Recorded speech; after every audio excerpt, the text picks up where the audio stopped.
Muy buenas tardes a todos.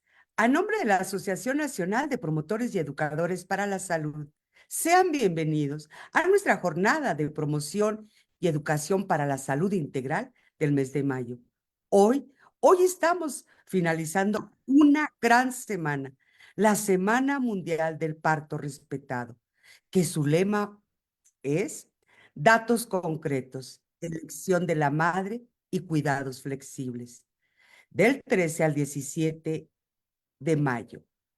Bueno, en la Semana del Parto Respetado hemos promovido el concepto del parto respetado, que se refiere a un enfoque del parto centrado en la mujer, que respeta sus decisiones, su autonomía, sus derechos durante el proceso.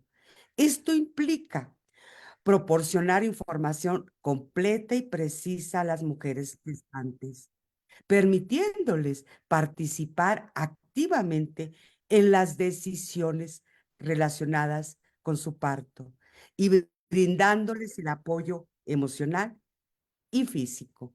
La importancia de esta semana es que tenemos que comprender tanto los profesionales de la salud que el enfoque está directamente centrado en la mujer, basada en el respeto, en la dignidad, durante todo el proceso de parto, con el objetivo de mejorar las experiencias del parto y promover resultados positivos de salud, tanto para la mujer como para el bebé. Hoy, hoy concluimos esta gran semana, como lo dice el título, el puerperio, al último, pero no al menos importante. Y para tocar este tema, nos acompaña la doctora Noemí González Bravo, que les voy a presentar. Y le agradecemos a la doctora, siempre dispuesta a compartir sus conocimientos. Eh, y aquí se las presento. Ella tiene una licenciatura en médico cirujano, egresada de la Facultad Mexicana de Medicina de La Salle, Ciudad de México. Su internado médico de pregrado en la Fundación Clínica Médica Sur, Ciudad de México. Médico pasante del Servicio Social en el Instituto Mexicano del Seguro Social. Residencia médica en ginecología y obstetricia en la Facultad Mexicana de Medicina de La Salle, Ciudad de México, sede, Hospital Nuevo Sanatorio Durango. Médico especialista pasante del Servicio Social en el Hospital General Miguel Hidalgo y Costilla, perdón, Tenancingo, Degollado, Estado de México. Cuenta con un diplomado Humanismo y Profesión de la Facultad Mexicana de Medicina de La Salle, Ciudad de México. Es fundadora y médico responsable de SHE, Clínica Integral Femenina, enfocada a la prevención y atención de los principales padecimientos de las mujeres con perspectiva de género. Y labora en la Clínica Médica Santander de Atizapán, Estado de México. Doctora, bienvenida a AMPE, su casa. Muchísimas gracias por estar aquí con nosotros para cerrar esta gran semana y viernes a las 6 de la tarde. Gracias, doctora. Bienvenida.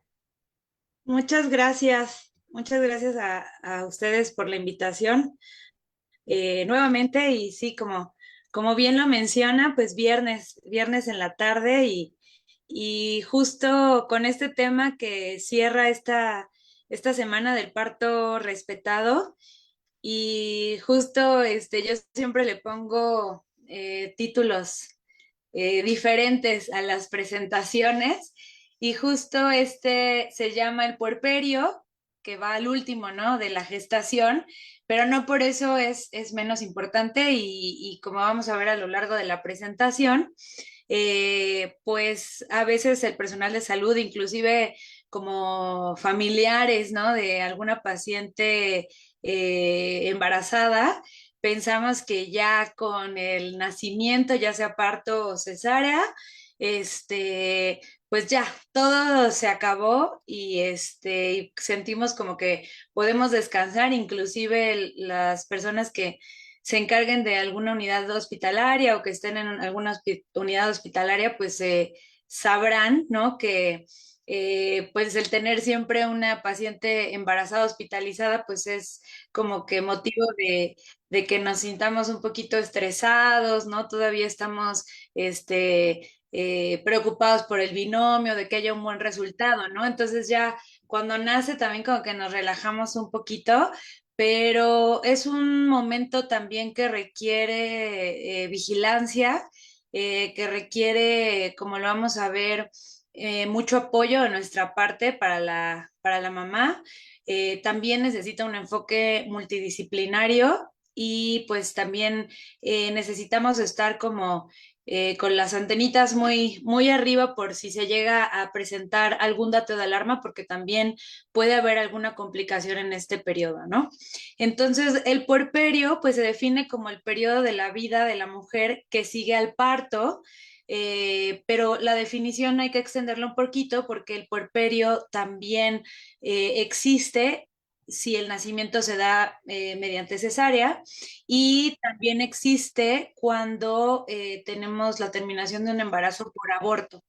Claro que los cambios no van a ser tan drásticos, en un aborto, pero digo, ya que no hubo cambios de 40 semanas, ¿no? Pero también hay un tiempo de puerperio o ese periodo en donde se tiene que regresar a las condiciones pregestacionales, ¿no? El puerperio comienza después de la expulsión de la placenta, por eso creo que hay que extender un poquito esta definición a parto o cesárea, y dura aproximadamente de 6 a 8 semanas, como lo vamos a ver más adelante, tiene un tiempo variable, ¿no? Y algunas personas, lo mencionan como la cuarentena, ¿no? Es como más conocida como la cuarentena o este periodo de recuperación posparto, poscesárea o posnacimiento. Entonces, cuestiones importantes del puerperio es que termina hasta la recuperación total anatómica y fisiológica de la mujer. Entonces, esto quiere decir que tiene una duración variable, dependiendo de donde ustedes busquen, de los autores, de qué tan viejita sea esa publicación o lo que estén viendo. Hay autores, inclusive recientes, que mencionan que el puerperio puede tener hasta una duración de 2 años, ¿no? Porque el puerperio no solamente trata de todas estas recuperaciones anatómicas y físicas, sino también de todo el desarrollo complejo de los procesos que vienen después del nacimiento, ¿no? Que es la lactancia, la maternidad en sí y la crianza. Entonces es por eso que algunos autores mencionan que puede durar hasta 2 años, ¿no? Es importante tener en cuenta que es un periodo de transición, o sea, no es como que estamos en una etapa y de ahí, pum, brincamos a otra, sino que es un periodo de cambios que se van a dar paulatinamente. Ahorita más adelante lo vamos a ver. Y recordar esto, No ¿no? Que conoces tú a tu que es de, compañero ni a tu que es de compañera. duración variable. Este, a veces como que nos enfrascamos mucho en las definiciones, ¿no? Y entonces, el puerperio son los 40 días después del nacimiento, o el puerperio son las 6 semanas que siguen el nacimiento, ¿no? Pero hay algunas pacientes que todavía se tardan un poquito en tener esta recuperación y no quiere decir que haya algo mal, ¿no? Cada cuerpo y cada persona, cada circunstancia, cada nacimiento, pues es distinto. Pues aquí inicio con unas imágenes, ¿no? De generalmente cómo el internet y toda la, pues mercadotecnia nos pinta, cómo es el puerperio, el periodo postnatal, posnacimiento, ¿no? Inclusive en la parte de abajo, pues hay muchas, cantantes, está ahí Rihanna con su bebito, ¿no? Perfectamente maquillada y peinada, la princesa Kate Middleton, ¿no? De posparto, saliendo, caminando perfecta, con el cabello laciado, Caitlyn Jenner, ¿no? Entonces, tenemos esta idea de que el puerperio tiene que vivirse así, ¿no? con el sol entrando a la cara y entonces mi bebé perfectamente acomodado en el brazo y yo instintivamente voy a saber todo lo que tengo que hacer y cómo va a ser la lactancia y ese momento va a ser así como una fotografía, ¿no? Entonces, lamento romper la ilusión de muchas mujeres, personas, ¿no? Pues muchas veces el puerperio no se ve así y no quiere decir que sea pues una situación mala, ¿no? Sino que hay otras circunstancias que pueden entrar y finalmente pues así es la vida, ¿no? Y como lo mencioné al principio, pues es un periodo de transición. O sea, la mamá se reconoce ya como mamá, ¿no? Es un nuevo individuo que además de que pues tiene su personalidad, sus características, sus emociones, todo, pues es un nuevo ser que tiene que aprender todo, ¿no? O sea, tiene que aprender qué es el día, qué es la noche, qué son las cosas, que esas personas o esas imágenes raras que se ven qué es y la única manera de comunicarse pues es a través del llanto, ¿no? Entonces muchas veces pues no se ve como las actrices, ¿no? Y las fotos photoshopeadas, ¿no? Muchas veces pues se trata de saca leche, de dolor en las mamas, de insomnio, de noches, pues un poquito estresadas, sin dormir, de pañales para adulto, de complicación obviamente en la pareja, de adaptaciones, a veces un poquito de crisis, de encontrar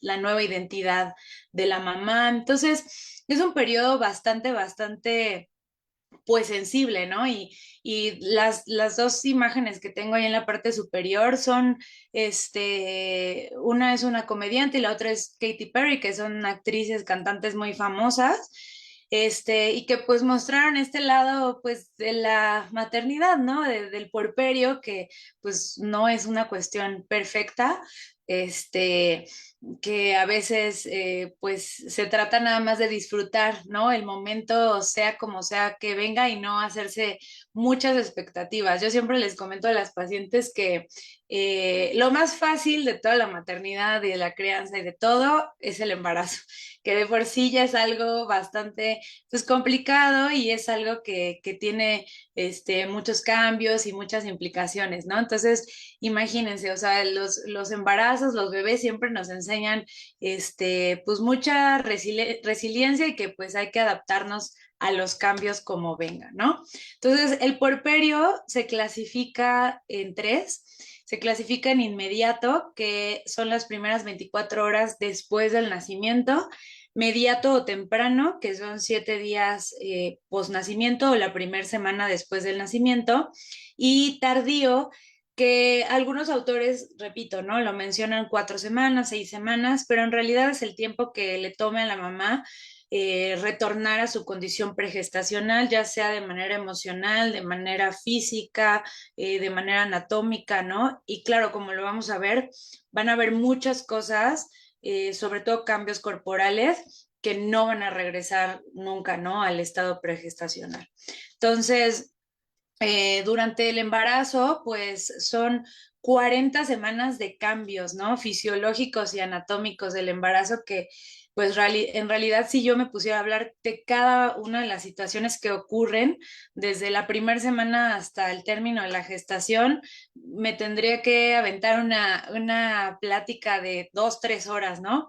En realidad son muchísimos cambios que van desde el cabello, la piel, las mucosas, el intestino, el corazón, la columna vertebral, nuestros músculos, las articulaciones, obviamente estados emocionales, el cerebro, ¿no? El cerebro tiene una modificación también porque tenemos que regresar un poquito a nuestro cerebro más primitivo, más reptiliano, para reconocer esos cambios en el recién nacido, etcétera, ¿no? Entonces son muchísimos cambios y transformaciones que sufren realmente todos los órganos. O sea, yo siempre les digo a las pacientes que los cambios son de la uña chiquitita del pie, hasta la puntita de nuestro cabello, ¿no? Entonces, son cambios al 100%. Entonces, durante el puerperio, imagínense, pues todos los órganos y sistemas que sufrieron estas transformaciones Eso durante lo el puede hacer tu embarazo y padre el que ya tiene parto, 100 años. Vos no podés hacer tienen eso. que... les pido por favor si nos ayudan a cerrar sus micrófonos. Gracias. Entonces, todos estos cambios y transformaciones que se sufren durante 40 semanas, pues tienen que retornar e involucionar, ¿no? Que pues realmente si nos ponemos a pensar, pues reducirlo a 4 o 6 semanas parece poco, ¿no? Después de tantos cambios como lo vemos en esta imagen, pues de estar del último lado de la pantalla, regresar, ¿no? Y como lo mencionaba, pues va a haber muchos cambios corporales y situaciones emocionales también que pues nunca van a regresar a las condiciones pregestacionales, ¿no? Lo más evidente o lo más, pues sí, importante, digamos, es pues los cambios uterinos, ¿no? Esta imagen me gusta un montón porque el útero en realidad es una bolsita de músculo que tiene esas fibras, así como estos aritos, que son unas fibras interpuestas, que lo convierten en una pues máquina perfecta, ¿no? Para crear contracciones y además con esas contracciones, o sea, al momento de apretarse, se obliteran o se cierran las arterias que pasan por ahí para evitar un sangrado o una hemorragia durante el nacimiento, ¿no? Ya sea posparto o poscesárea. Entonces, pues es una maquinaria que está perfectamente y físicamente bien diseñada, ¿no? Entonces, pues una vez que sale el producto, el bebé, la placenta, todo el líquido amniótico, las membranas, el útero pues sufre una contracción abrupta justo para que no haya un sangrado, una hemorragia, y a esto se le llama involución uterina, ¿no? Es la contracción como más fuerte que viene en las primeras horas posparto o posnacimiento y justamente es para evitar esta hemorragia, ¿no? Después vienen unas contracciones más rítmicas que de hecho se parecen un poco a las contracciones del trabajo de parto, inclusive hay algunas pacientes que dicen, no, pero es que si ya salió el bebé, ¿por qué sigo teniendo contracciones, no? Y esto es porque al momento del nacimiento, bueno, hay una hormona ahí muy importante que se llama oxitocina que provoca contracciones, ¿no? En este útero, entonces esa contracción más fuerte pues es para mantenerlo y que de manera inmediata no haya hemorragia, pero después de manera rítmica esta oxitocina, como también tiene que ver con todo el ciclo de la lactancia, la estimulación de esta oxitocina en el útero pues también nos ayuda a que no haya sangrado y que poco a poco con esas contracciones el útero cada vez se vaya haciendo más pequeño, ¿no? O sea, el útero incrementa su tamaño 3, 4 veces, ¿no? Entonces tiene que regresar a su tamaño normal poco a poco. Estas contracciones rítmicas que a veces duran semanas se llaman entuertos. Y después, justo como lo mencionaba, hay estas contracciones inducidas que es por el reflejo mamario, por la lactancia y por la oxitocina. O sea, hay un reflejo que nuestro bebé incrementa o acciona cuando está lactando, ¿no? Cuando hace presión en el pezón y eso hace un reflejo directamente a nuestro cerebro para que se libere oxitocina y con eso nuestro útero se contraiga y poco a poco vaya regresando a su tamaño normal.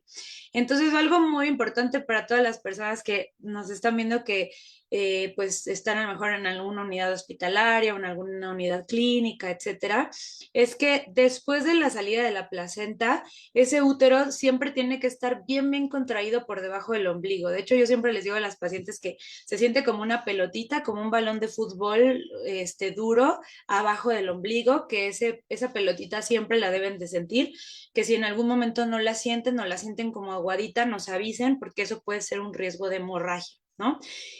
Después, como les mencionaba, esa contracción tan intensa se pierde, pero pues se tiene que ir haciendo más paulatinas o más rítmicas. Entonces, después del primer día sube un poquito el útero para después al sexto día ya mantenerse entre la mitad de la cicatriz umbilical, del ombligo y de la sínfisis del pubis, que es este huesito que tenemos en nuestro pubis, ¿no? El borde superior de nuestra cadera, ¿no?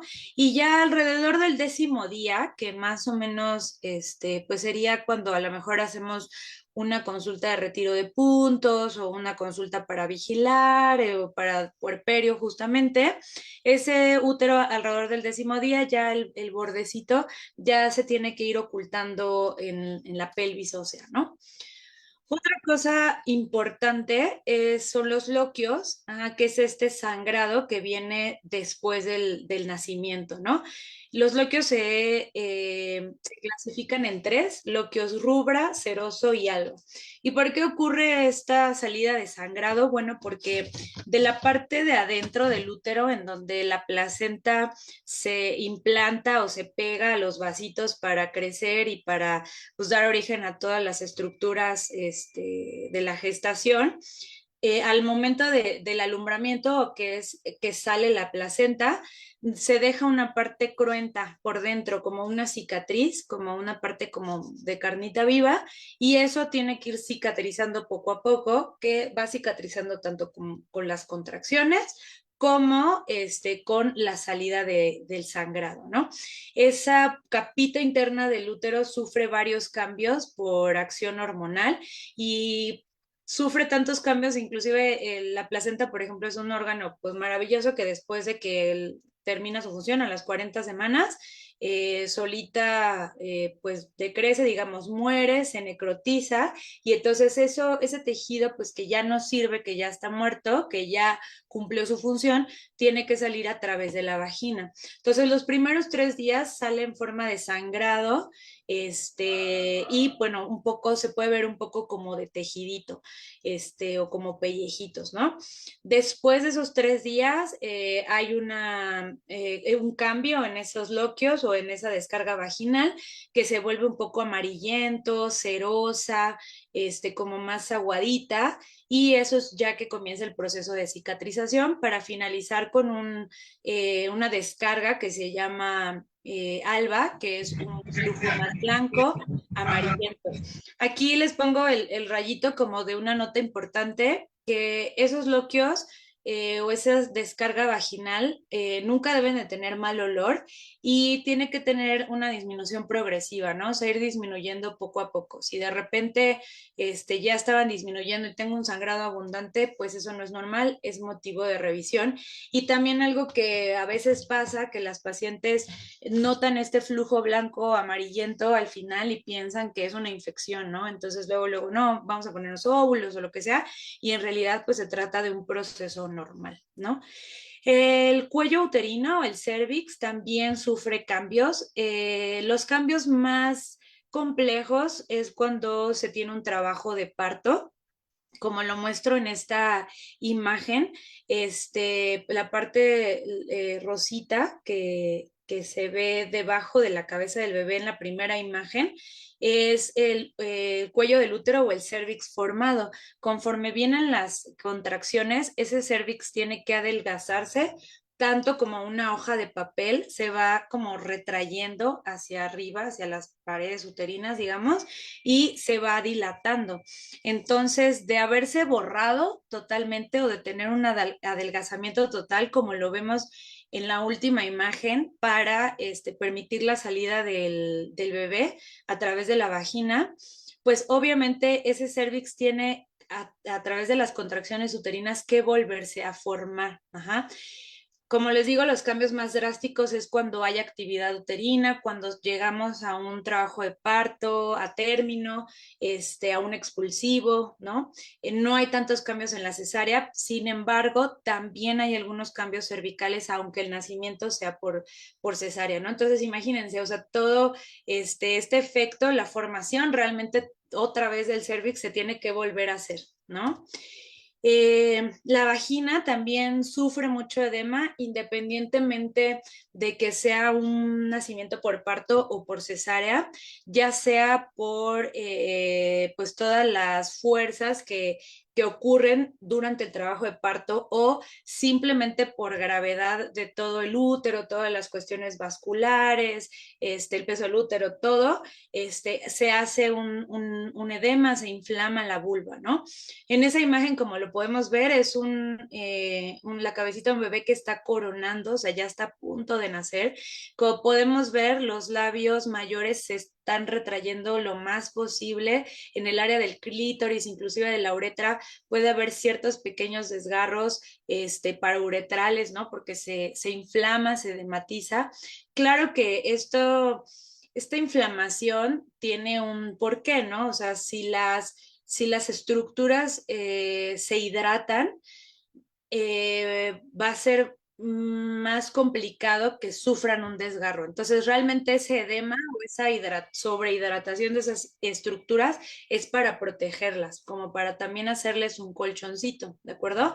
Entonces, este edema, toda esta situación, a veces esos desgarritos, poco a poco tienen que ir repitelizándose, tienen que ir cerrando. En algunas ocasiones se tiene que hacer un pequeño corte que se llama episiotomía para que no haya un desgarro y que haya más complicaciones hasta la parte del ano. Y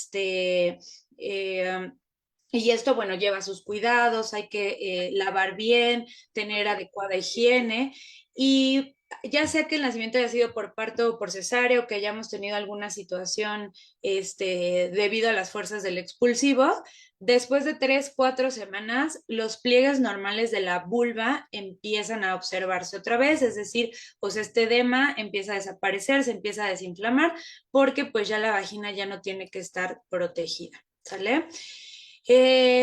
Bueno, las mamas y la lactancia, esto es un cambio súper importante que se da durante el puerperio, ¿no? Y los primeros días, las primeras semanas. Cuando sale la placenta, cuando se despega la placenta, eso es una indicación para el cuerpo de que disminuyen las hormonas, disminuyen los esteroides y algo que se llama lactógeno placentario. Entonces, eso es la indicación, como si prendiéramos un botoncito para empezar a producir leche, ¿no? Para que todos los alvéolos empiecen a llenarse de leche. Toda esa preparación mamaria que se dio durante las 40 semanas, pues ahorita ya se empieza a hacer la producción mayor, ¿no? Entonces, las mamas durante ese tiempo empiezan a tornarse un poquito más calientes, empieza a aumentar la temperatura, el pezón a veces tiene una pequeña erección, tienen cambios de coloración, se ponen oscuros, crece su tamaño, también crece el tamaño de las mamas porque tienen, pues están llenas de leche, ¿no? Esos lobulitos, como lo vemos ahí en la imagen, que son como bolsitas, como arbolitos, pues se llenan de sangre. Entonces hay un crecimiento de la mama. Obviamente todo esto requiere mucha circulación sanguínea, entonces toda la sangre empieza a recorrer las mamas, por eso se pueden sentir un poco calientes, nosotros le llamamos turgentes, ¿no? Como que tienen una consistencia un poco más dura. Aquí otra vez un dato de alarma que es muy importante vigilar, es que esa mama pues siempre debe de haber una correcta lactancia, una correcta técnica, porque si esos acinos de esa glándula no se extraen, pues imagínense, esa es una producción que se va a estar ahí atorando y entonces se va a congestionar la mama y esa leche se va a endurecer, puede tapar los conductos, puede generar una mastitis o una infección en la mama, algún absceso. Entonces, siempre, hay que checar en la mamá puérpera que tenga una adecuada o una correcta técnica de lactancia, o si a lo mejor por alguna razón no está pudiendo lactar a su bebé, que sí se extraiga la leche, o si tiene alguna alimentación complementaria de igual manera con alguna razón, siempre cualquier caso es individualizado, ¿no? Que se necesita a lo mejor complementar con fórmula, etcétera, estar bien seguros que esa mama se está vaciando correctamente, porque al no hacerlo es la principal causa de fiebre, ¿no? Entonces luego se espantan mucho y piensan que tienen alguna otra infección, a lo mejor infección en el útero, etcétera, cuando se puede solucionar muy fácil vaciando las mamas, ¿no? Pues como ya lo vieron, el sistema circulatorio también tiene muchísimos cambios. De hecho, nuestro volumen sanguíneo aumenta del 30 al 50%. O sea, imagínense, o sea, de todos los líquidos corporales, de toda la sangre, ese volumen sanguíneo tiene que aumentar, porque el cuerpo se tiene que preparar para una hemorragia y para una pérdida sanguínea, ¿no? Entonces, tiene estas 40 semanas para estarse preparando.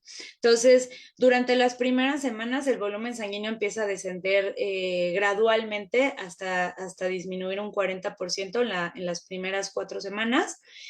Hay un aumento del gasto cardíaco, porque no solo es esta cuestión de, bueno, que tiene que llegar más, primero tenía que llegar más flujo a la placenta, al útero, sino después tiene que aumentar todo este gasto cardíaco, porque esos líquidos no se pueden estancar, entonces tienen que seguir circulando y poco a poco se tiene que ir manteniendo un equilibrio.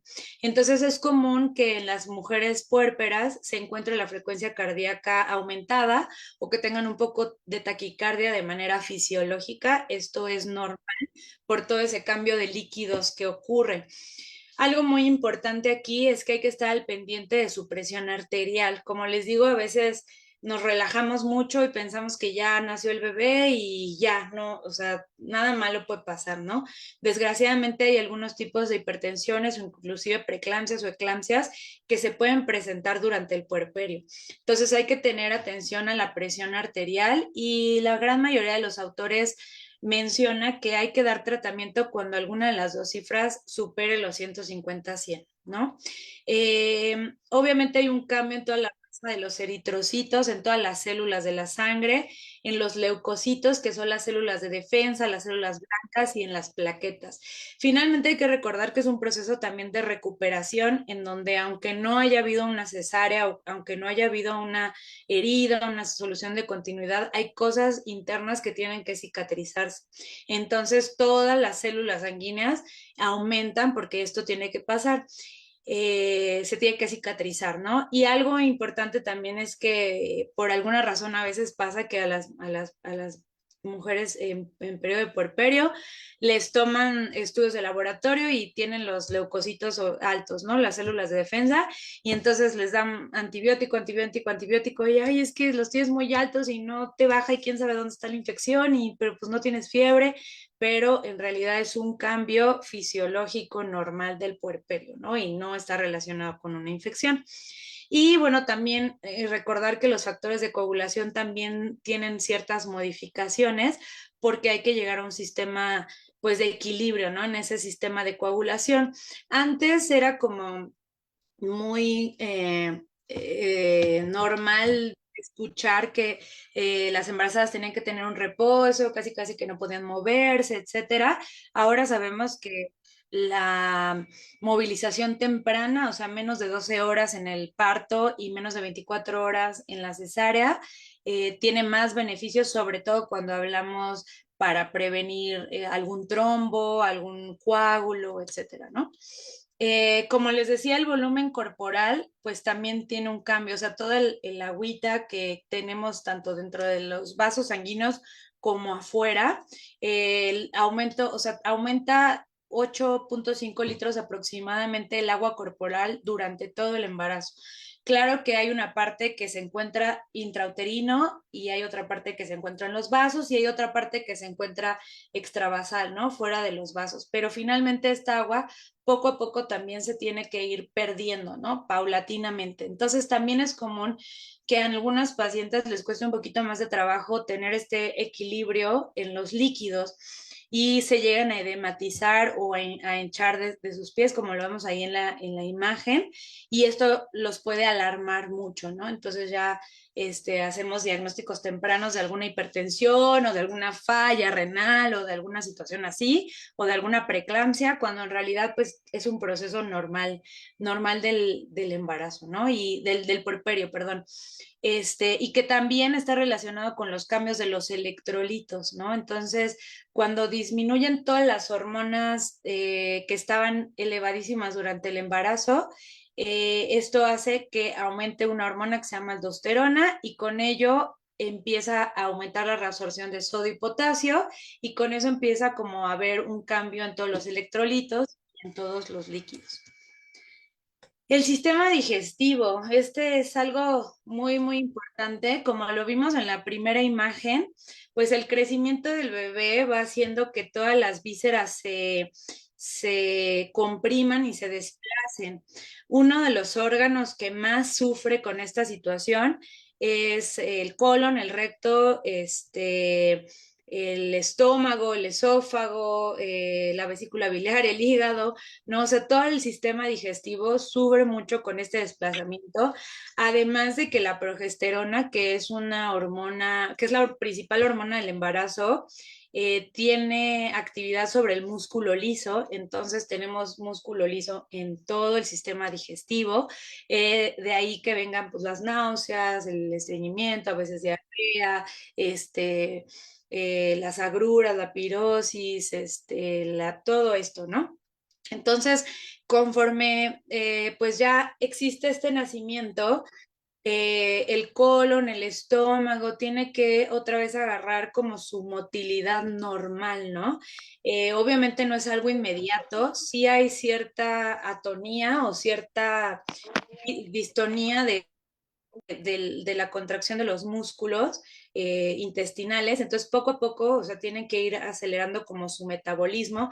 La paciente poco a poco se va dando cuenta que su digestión empieza a volverse igual que antes, que ya no tienen a lo mejor tantas náuseas, que ya comen algo y no se sienten súper llenas, o sea, que el vaciamiento del estómago se empieza a acelerar, digo, también porque ya no tienen la compresión del útero, ¿no? Que hace que suban un poquito los pulmones y el estómago.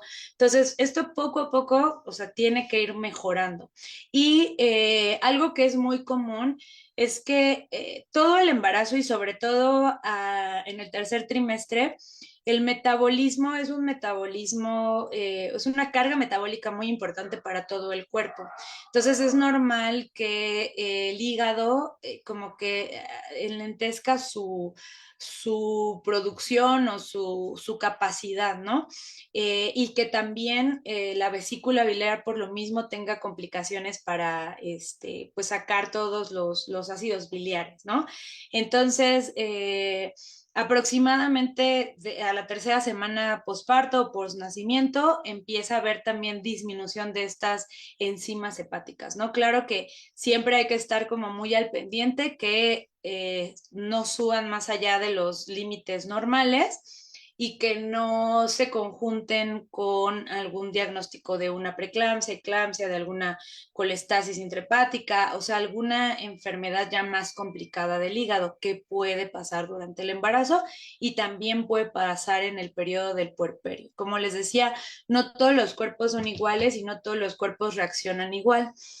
Algo que también era muy común antes decir es que no te puedes ir de alta si no has evacuado, ¿no? Ahora sabemos que por todos estos cambios en el sistema digestivo, la evacuación puede ocurrir en los primeros 5 días post nacimiento de una manera perfectamente normal, ¿no? Ya si después de esos 5 días no ocurre, entonces, bueno, ya hay que hacer alguna acción, ¿no?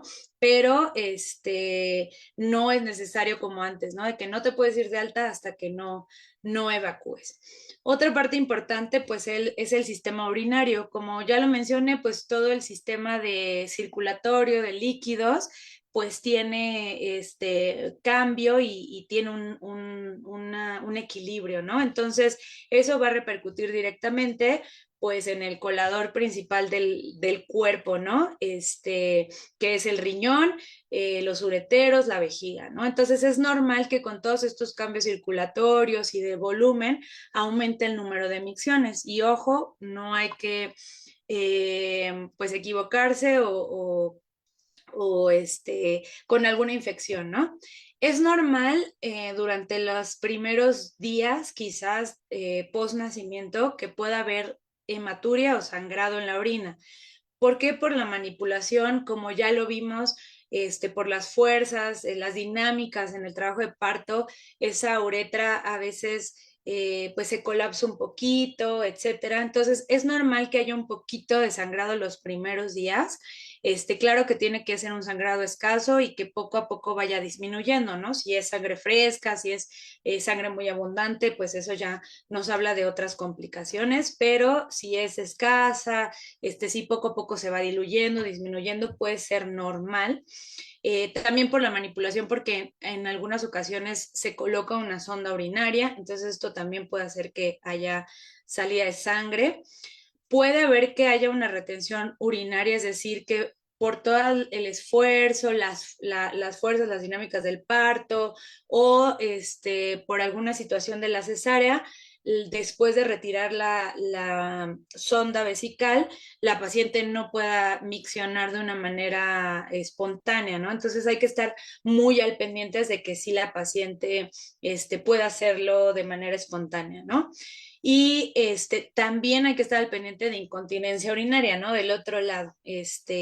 Por ahí el piso pélvico, que seguramente esta semana ya les han de haber mencionado sobre esa partecita súper importante, ese musculito que está, esos músculos que están entre las piernas, que están en el periné, que son tan importantes para nuestra continencia urinaria. Entonces también hay que vigilar eso. La incontinencia urinaria posparto no es normal, o sea, también eso es algo, un mito que se escucha mucho, ¿no? Yo después de tener a mis bebés, pues ya quedé con incontinencia, o sea, me río y se sale la pipí o cargo algo y se sale la pipí, pero pues es normal, después del embarazo y de tener a los bebés, pues eso pasa. Y eso es falso, ¿no? Es algo que se puede tratar, que de hecho se puede prevenir, entonces hay que estar como muy al pendiente de eso, ¿no? Y pues por último, o sea, poder descartar o poder diferenciar todos estos cambios normales o todo esto que puede ocurrir de una infección urinaria que sí requiera algún tratamiento.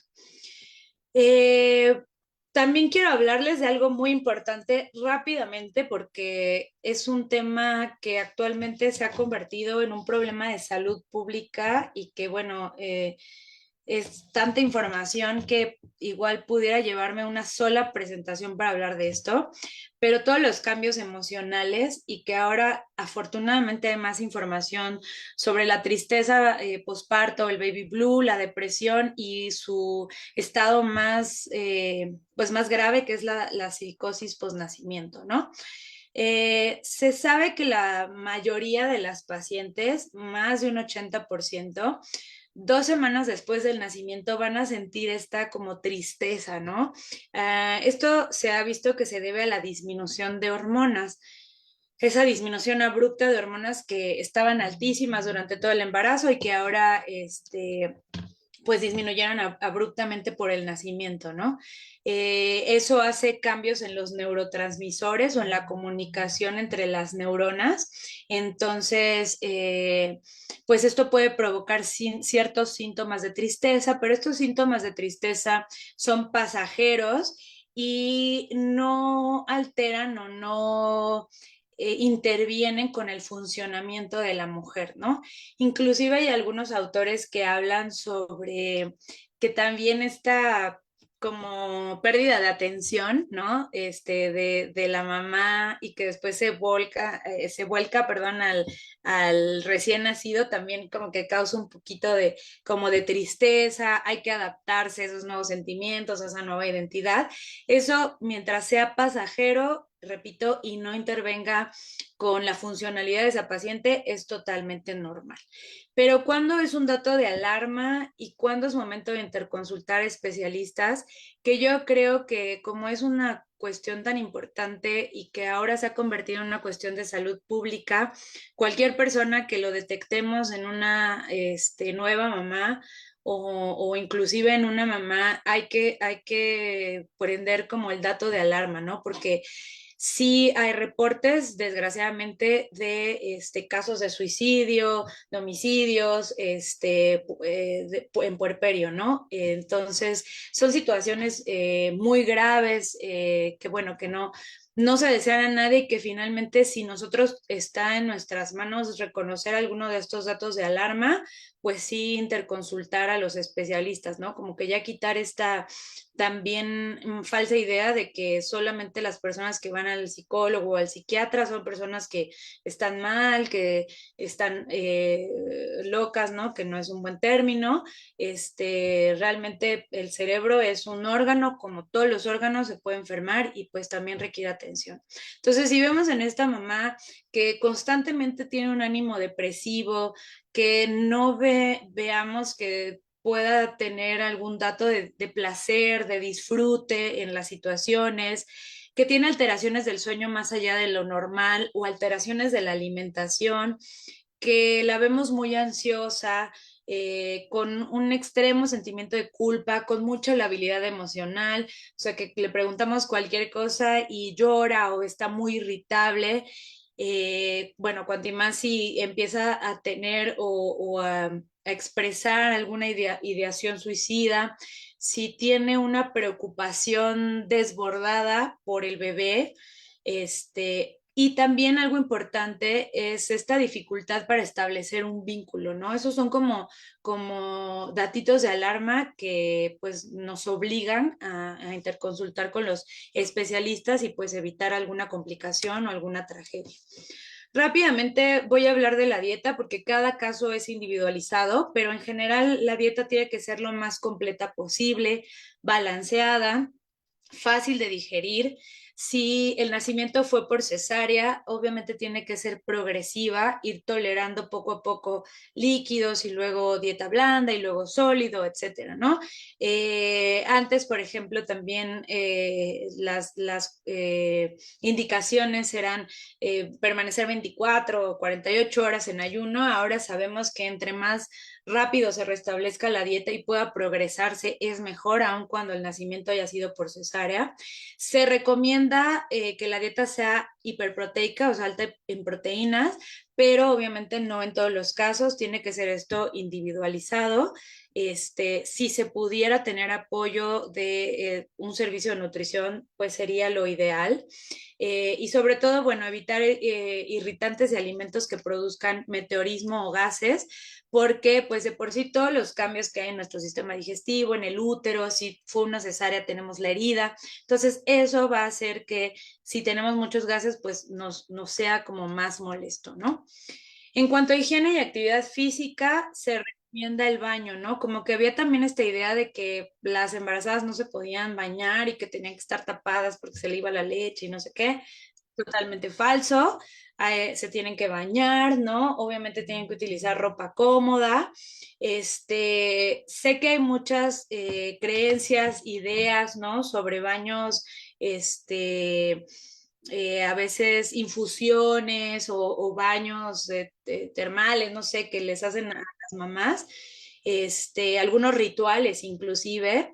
Hay que respetar todas estas ideas, pero siempre y cuando sean autorizados, pues ya sea por el médico o por el ginecólogo o por la persona que está viendo a esta paciente, ¿no? Porque a veces puede haber complicaciones importantes, si no preguntamos, ¿no? De preferencia, pues no utilizar copas menstruales o tampones para el sangrado, toallas sanitarias o inclusive pañales de adulto o calzones menstruales. Hay que utilizar vendaje abdominal adecuado, ¿no? También hay esta falsa creencia que entre más me aprieto, más rápido va a llegar el abdomen plano, va a involucionar el útero. Como ya lo vimos, esto es un proceso que lleva semanas, en cada paciente es diferente, ¿no? Y hay diferentes tipos de vendajes, y digo, si hay alguna fisioterapeuta que nos esté viendo, lo sabe, ¿no? Para reforzar el piso pélvico, para reforzar alguna diástasis de recto, o sea, que se llegan a abrir los músculos. Entonces tiene que ser un vendaje abdominal adecuado, no súper apretado. Finalmente el vendaje es solamente para darle contención abdominal a la mujer y seguridad. No es regresar, como dicen las abuelitas, a la cintura de avispa, ¿no? se considera un reposo relativo y actividad física moderada progresiva. Como les digo, esto de que la nueva mamá, la puérpera, no puede hacer nada, que no la dejan levantar, que tiene que estar tapada, es mentira. ¿No? Se recomienda ahora cada vez más que se levanten precozmente. Obviamente hacer ejercicios adecuados, ¿no? Si una paciente nunca en su vida ha hecho ejercicio o no es un atleta de alto rendimiento, no tiene por qué empezar ahora, ¿no? No se estresen, ¿no? El peso poco a poco regresará a su estado pregestacional, entonces no se estresen con ejercicios adecuados y pues lo que ya habíamos comentado, los ejercicios de suelo pélvico que son súper importantes para evitar esta cuestión de incontinencia. Y pues algo para que no se nos olvide la anticoncepción y la salud sexual, como que ya después de la emoción, luego del nacimiento, ya ni pensamos en la anticoncepción, se inicia a veces de manera prematura relaciones sexuales y es cuando viene un embarazo con poco tiempo, ¿no? De planeación, inclusive en el puerperio. Y esto pues, puede tener complicaciones no solo anatómicas, fisiológicas, sino también emocionales y para la crianza, ¿no? Algo muy importante que a veces se malinforma a las pacientes es que la lactancia no es un método confiable de anticoncepción, ¿no? Inclusive si la paciente deja de menstruar, porque hay algunas pacientes que mientras están lactando no menstruan, y esto es un proceso normal, porque como les dije, hay un reflejo inhibitorio de la mama hacia nuestro cerebro, entonces como que todo el ciclo menstrual está inhibido. La gran mayoría de las pacientes, les digo, caen en amenorrea o no menstruan, pero el hecho de que no menstruen no quiere decir que no puedan tener una ovulación espontánea y que se puedan embarazar. Entonces, la lactancia no es un método confiable de anticoncepción, ¿no? Algo bien importante que parece como obvio, pero a veces no es tan obvio, que la única persona que puede decidir sobre cuándo, cómo dónde reanudar relaciones sexuales es la paciente. Y médicamente, si no hay otra contraindicación, si no hubo alguna otra lesión, alguna otra situación vaginal, puede reanudarse después de 4 semanas post nacimiento, ¿no? Pues es muy importante esto de la planificación familiar. Todos los anticonceptivos que no contengan estrógenos, esto es implantes subdérmicos, sí, implantes subdérmicos, dispositivos de cobre o de plata o dispositivos medicados, los IUS, son compatibles con la lactancia, ¿no? Las pastillas anticonceptivas, inyecciones, anillos, no son compatibles con la lactancia porque tienen estrógenos. Entonces, los anticonceptivos que tengan estrógenos no pueden darse durante la lactancia, ¿no? Y bueno, siempre tenemos la opción de métodos de barrera en casos especiales. Yo, como el preservativo femenino o masculino. Yo soy enemiga de que posparto o posnacimiento o poscesárea, o sea, en ese momento se ponga el dispositivo. Sé que estamos en un momento como fácil para colocar los métodos, pero es un momento en donde la paciente está muy lábil, en donde su capacidad de decisión no es la correcta. Entonces, sí pienso que antes, o sea, durante el embarazo, en las últimas semanas, hablar, hacer hincapié sobre la anticoncepción, pero para que ya después, posiblemente en las primeras 4 a 6 semanas, pueda tomar la mejor decisión de qué anticonceptivo colocarse, ¿no? Yo no estoy tan a favor de que luego, después del nacimiento, se ponga algún método, porque a veces las pacientes llegan a rechazarlo, ¿no? A veces pues estaban súper cansadas del parto, durmiéndose con todo el dolor y al final ni se acuerdan si tienen el DIU, si no, si firmaron la hoja. Entonces, creo que sí es un momento muy lábil y hay que darles oportunidad y tiempo a las pacientes de que decidan, ¿no? Entonces, en conclusión, pues el puerperio es un periodo muy importante, ¿no? Como les digo, aunque esté al último, no es menos importante y hay que darle como la importancia y a esta recuperación y la importancia que tiene. Es algo que debe de ser multidisciplinario, o sea, como ya lo vimos, pues entra nutrición, fisioterapia, psicólogos, psiquiatras, el ginecólogo, o sea, hay muchas el pediatra, las enfermeras, si hay algún encargado de lactancia, etcétera, ¿no? Entonces es algo como multidisciplinario y pues no hay que tener como tampoco esta pena de apoyarnos en los otros especialistas, ¿no? A veces es imposible que podamos dominar todo. El apoyo familiar y sobre todo el apoyo emocional, ya sea de nosotros, personal de salud, tratar de ser lo más humanos posible y obviamente de la familia, del esposo, de la mamá, de los papás, de los hermanos, de la red que esa paciente tenga es muy importante.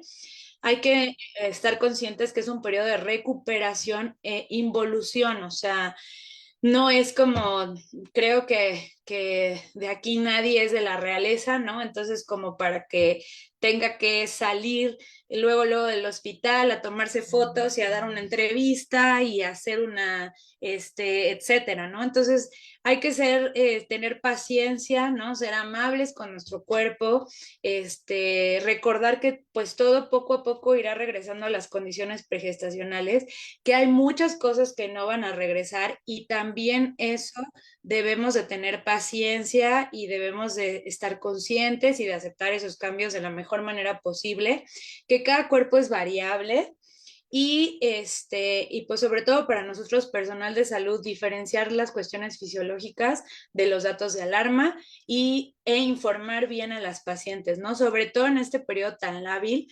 que generalmente la gente, las redes, ¿no? Dan muchos consejos, no son malintencionados, pero la paciente llega a confundirse mucho, ¿no?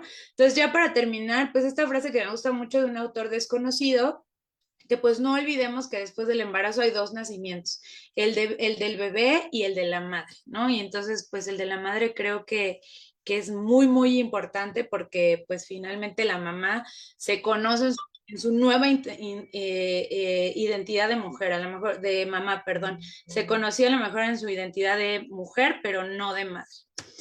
Pues muchas gracias. Ahí están mis datos. No sé si haya alguna duda, que me imagino que sí. Sí, doctora, muchísimas gracias, como siempre. Wow, qué manera y cómo tocó los puntos muy importantes. Y aquí les vamos a recordar que en AMPES tenemos un número. Estoy tan emocionada con el tipo de preguntas, doctora. Les recordamos que aquí en AMPES tenemos el número más 52 55 87 96 46 58. Y esta fue una de las primeras preguntas que llegaron, doctora, y que es un estudiante de promoción y educación para la salud. Y le pregunta que si usted considera que sería indispensable, indispensable realizar una estrategia para promover el puerperio. Pues sí, creo que es indispensable sí crear una estrategia para los cuidados del puerperio, ¿no?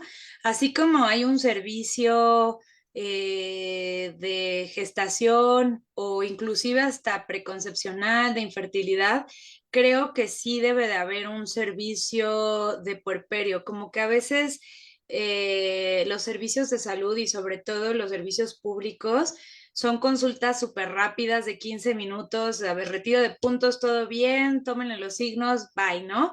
Porque, como les comentaba, a veces como que nos relajamos mucho de que ya no tenemos este estrés de que el bebé ya no está dentro, de que ya no tenemos que cuidar a las dos personitas, ¿no? Pero, como ya lo vieron, es un periodo que sí requiere unos cuidados muy específicos, muy multidisciplinarios y puede pues llevar a consecuencias muy graves y tristes, ¿no? Como pues un suicidio, ¿no? Entonces, creo que sí, sí, yo creo que sí debe ser indispensable, es una buena propuesta, tener un servicio de cuidado, de cuidados puerperales, ¿no? Muchísimas gracias. Vamos aquí a nuestra página de Facebook. Están muchas felicitaciones. Francisco Rodríguez, muchas gracias por compartir sus conocimientos con todos nosotros. Aquí una más. Mi Mati dice, la felicito por la forma en que lo explica muy fácil de captar la información, doctora. Una más. Edilza Gallardo, buenas noches desde Colombia, los saludo. Es muy importante la capacitación sobre este tema. Es de Colombia ella. Muchísimas gracias por estar aquí. Y aquí una más en Facebook dice, muchísimas gracias por su valiosa información sobre esta etapa muy importante. Ella es Nancy. Le están dando las gracias. Y un saludo, Ibis Jurado. Buenas noches, saludos desde Argentina. Y vamos a pasar por acá, que aquí está a nuestro número. Ahorita voy en la sala de Zoom. Si alguno quiere hacer un comentario o pregunta, levantan la mano y les damos el micrófono. Aquí empezaron a llegar, y esta también es muy interesante, es la parte del, él es de Tamaulipas, ¿sí? Es una estudiante de psicología de Tamaulipas y le comenta que qué tan importante es que a sus como pacientes, ¿sí? ¿Sí? Les hable sobre la importancia de atender la depresión antes y después. Sí, pues como ya lo vimos, es muy importante, sobre todo porque se ha vuelto una cuestión de salud pública, ¿no? Es muy importante hablar con las pacientes que no necesitan cumplir ciertas expectativas, como que a veces esas cuestiones emocionales y de la sociedad ponen mucha presión en ellas. Y como lo comenté durante la plática, también esa pérdida un poco de atención que ahora se va hacia el recién nacido, ellas se sienten un poco desplazadas, con esta presión de que obviamente pues espera lo mejor de ellas, que tienen que mantener un pequeño ser humano vivo, ¿no? Y vigilarlo las 24 horas del día, que depende de ellas. Realmente es un trabajo pues bastante demandante y que puede ser muy estresante para algunas personas, ¿no?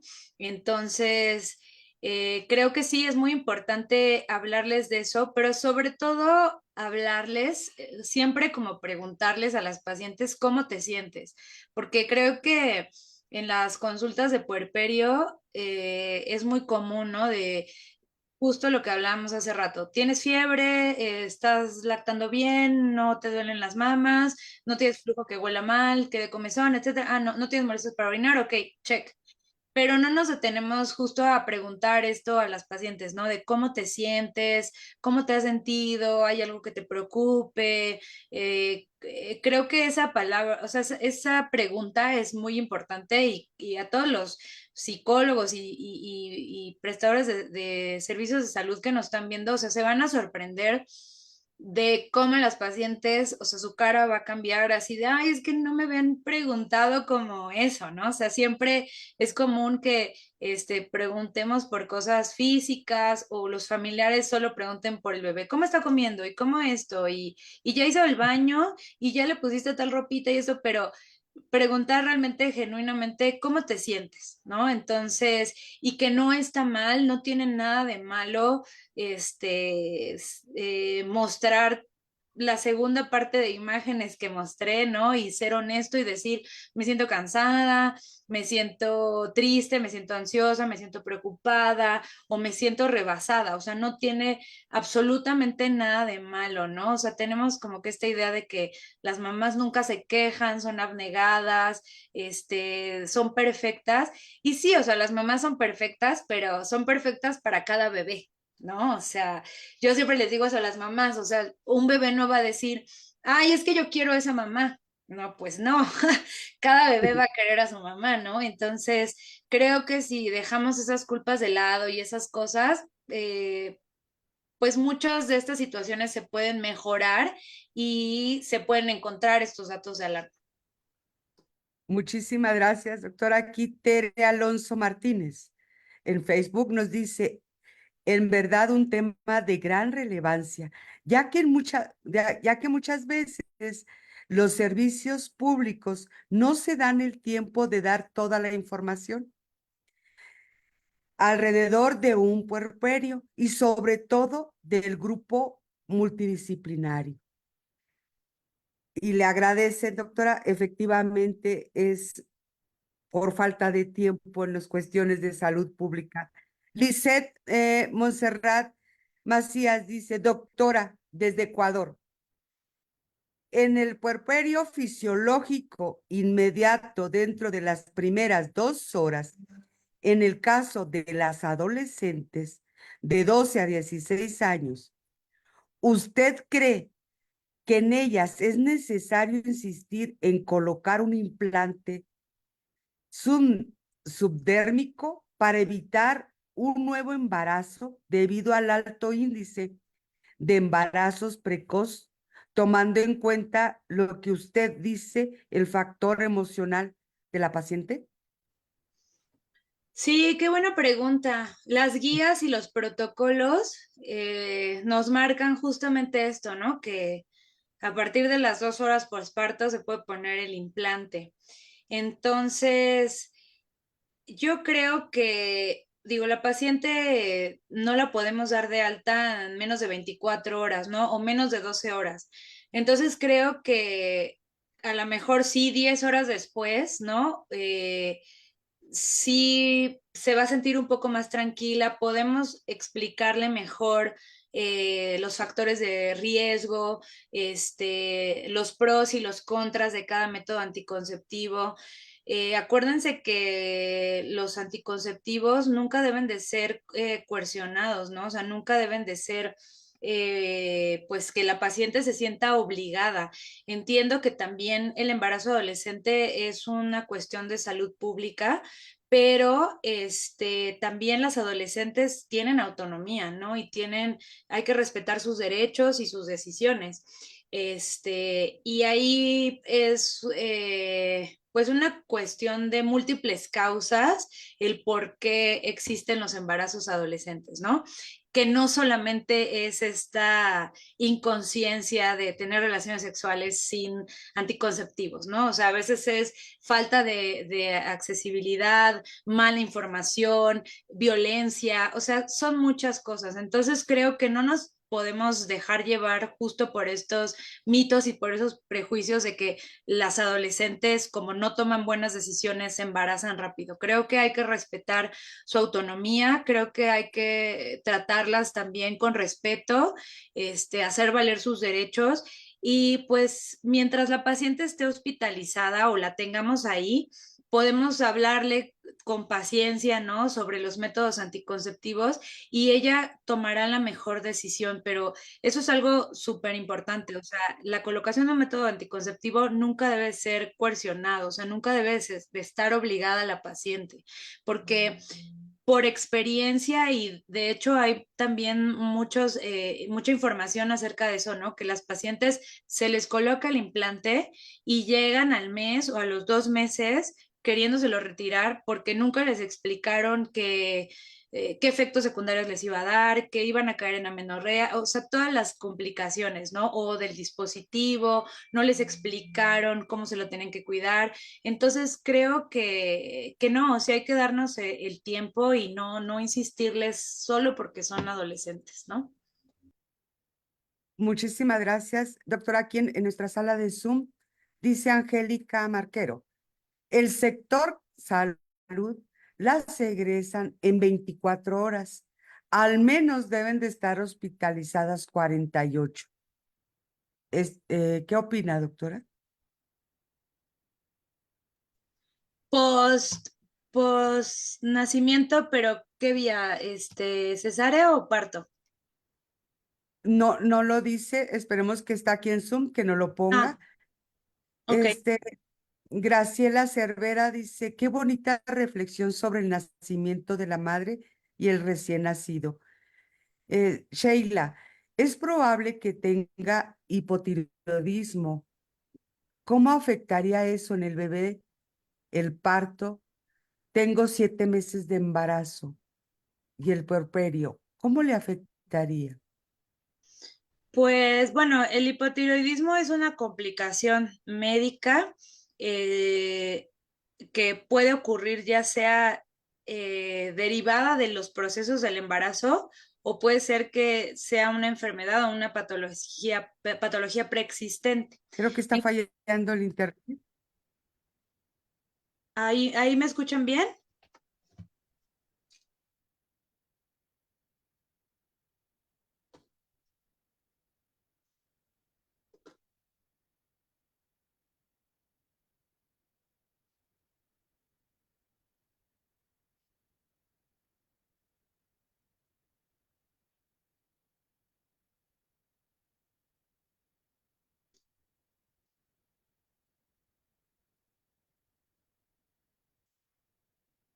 Listo, ¿ahí me escuchan?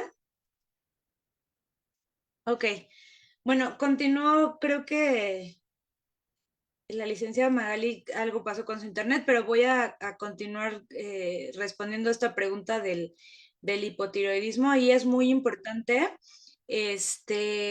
continuar los controles con tu médico, porque sí es una patología o es una enfermedad que puede causar alteraciones tanto en el bebé como en ti, ¿no? Y que también tiene que tener un control durante el puerperio, porque hay que ajustar las dosis. Entonces, sí es algo que de preferencia tenemos que verlo pues, con el especialista. Creo que me está fallando el internet. ¿Me escuchan? Sí, Ok, ok. Perfecto. Voy a dar lectura de una más. Sí tenemos problemas aquí con la conexión. Dice, ok, Valeria, excelente presentación, el control prenatal, el embarazo, el parto, son temas muy interesantes, importantes a pesar del proceso fisiológico. No está exento a cualquier improviso. Felicidades, doctora. Muy bonita reflexión, Dolores. Gracias, doctora. Angélica, sí, Angélica Marquero le pone porperio fisiológico, pero no nos dice si es por cesárea o por embarazo o nacimiento natural. Aquí llega una más y le agradecemos a esta persona porque es viernes, y es importante ya irnos a disfrutar. Doctora, nada más si me permite. sí. Sí, aquí hay una más y se me hace muy interesante esta.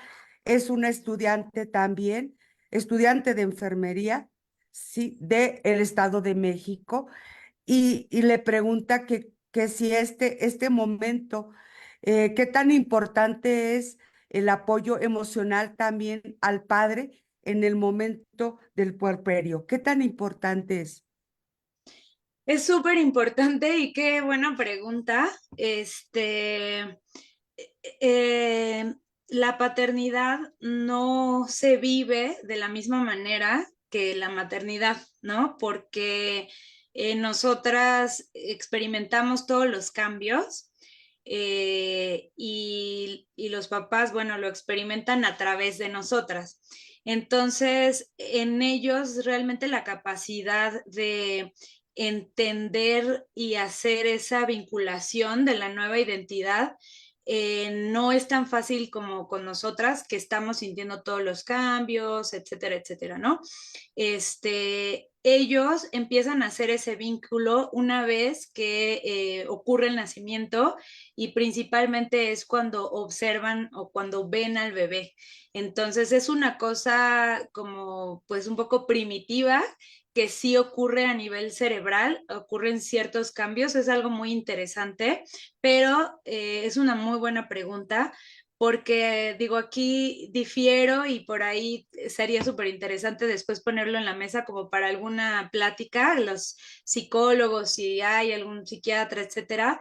esta cuestión del instinto, ¿no? Materno, que en realidad es un conjunto de cosas aprendidas y de cuestiones cerebrales, ¿no? Entonces, cualquier persona, sea hombre o mujer, puede estar activamente participando en las cuestiones de crianza, ¿no? Entonces, el papá efectivamente también necesita un apoyo porque muchas veces este desplazamiento, si lo siente la mamá, el papá lo siente 200 veces más, ¿no? Y aparte es un cambio no solamente de identidad, sino también dentro de la pareja. Entonces es importante que haya también un acompañamiento multidisciplinario.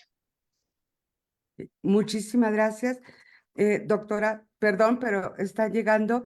Este, eh, y me gusta porque son estudiantes, doctora. Entonces, eso es importante. Aquí una más, y ella es otra estudiante, pero es de Argentina, ¿sí? Y dice, ¿qué tan importante es la promoción, ¿sí? La promoción y la educación en salud, ¿sí? Para las futuras madres.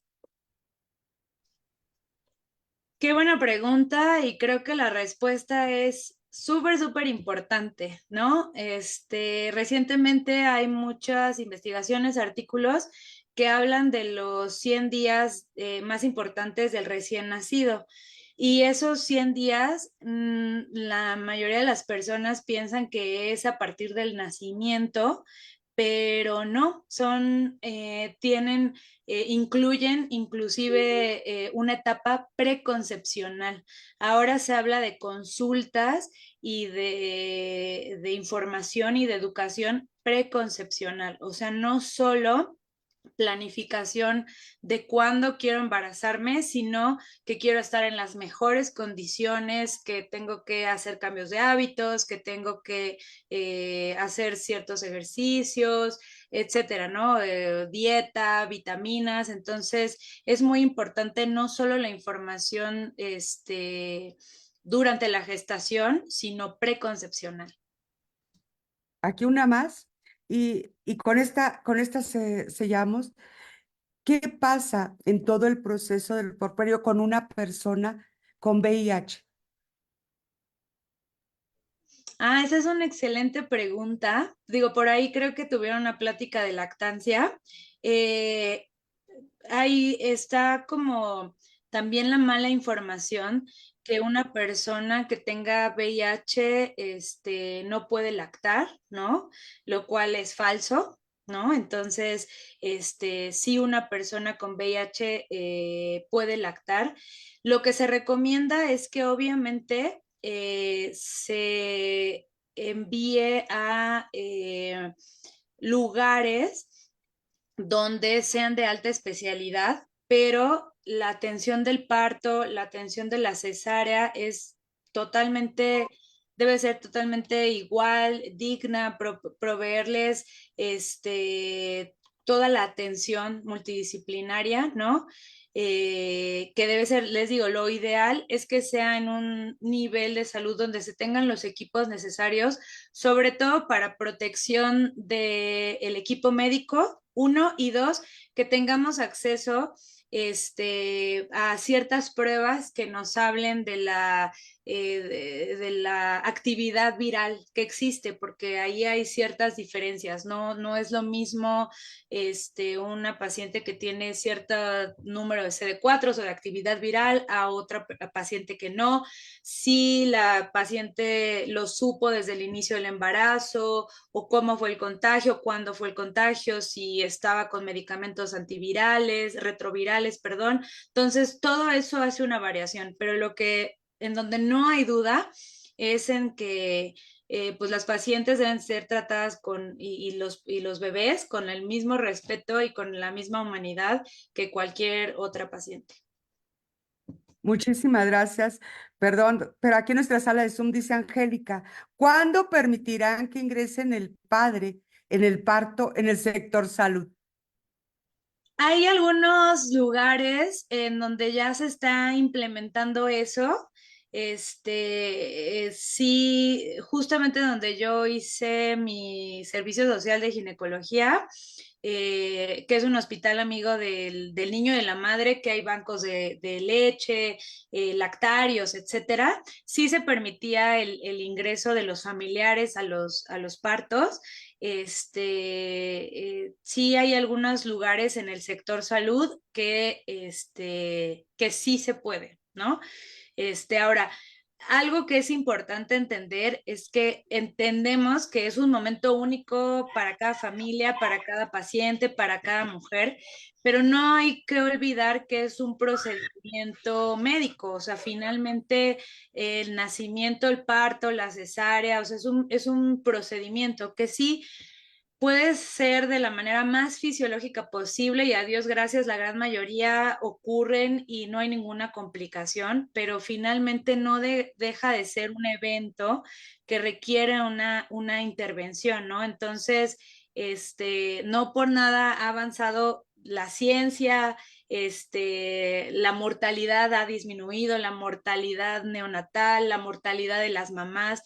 Entonces también ese evento hay que tratarlo con el respeto que se merece, ¿no? O sea, no es una situación como ni de morbo ni nada, sino hay que permitir, obviamente, que las pacientes se sientan acompañadas, que el familiar esté ahí, pero hay que entenderlo con el respeto que el nacimiento lo merece. Muchísimas gracias. Y aquí me estás diciendo que por favor le pregunte esto, que ella no es personal de salud, no trabaja en cuestión de salud, pero que quiere saber por qué le acaban de quitar la matriz y ella puede estar viviendo el puerperio fisiológico. No, ahí el puerperio solo hace referencia cuando hay una gestación, cuando hay un embarazo, que puede ser el nacimiento mediante parto, cesárea o como lo mencioné, durante un aborto, ¿no? Que es antes de las 20 semanas de gestación.